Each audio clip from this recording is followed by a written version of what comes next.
proportion? Proportion. What does proportion mean? Proportion is just a step further from ratio.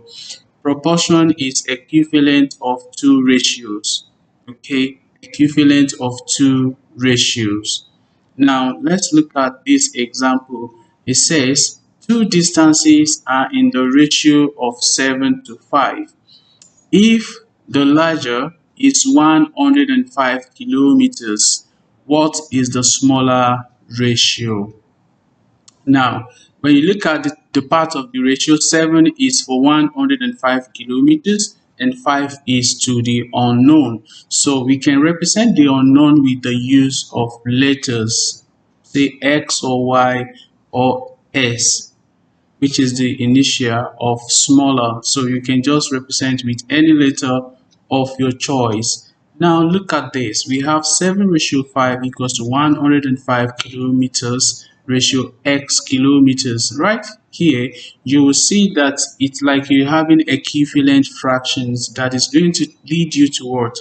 To cross multiplication, right? So you can express 7 over 5, 7 ratio 5 as 7 over 5, and 105 kilometers could be ratio x could be expressed as 105 over x, just like this. The next is to cross multiply. Okay, remember in the last video I sent about cross multiplication, I taught you how to cross multiply. You can just refer to that video and watch. Okay, right here you are going to cross 5 to 105, so you have 105 times 5 divided by 7, and that is going to give you your answer. And if you do this very well, you are going to have 75 as your answer. So the smaller ratio is 75 kilometers. I hope this is clear.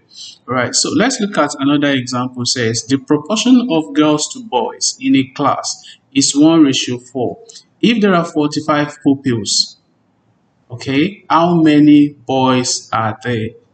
Now look at this. You have 45 pupils in the class, and the ratio of the girls to the boys is 1 to 5. So what do you do in this situation? The first thing you do is to find the total ratio, which is 1 plus 4, and that gives you 5.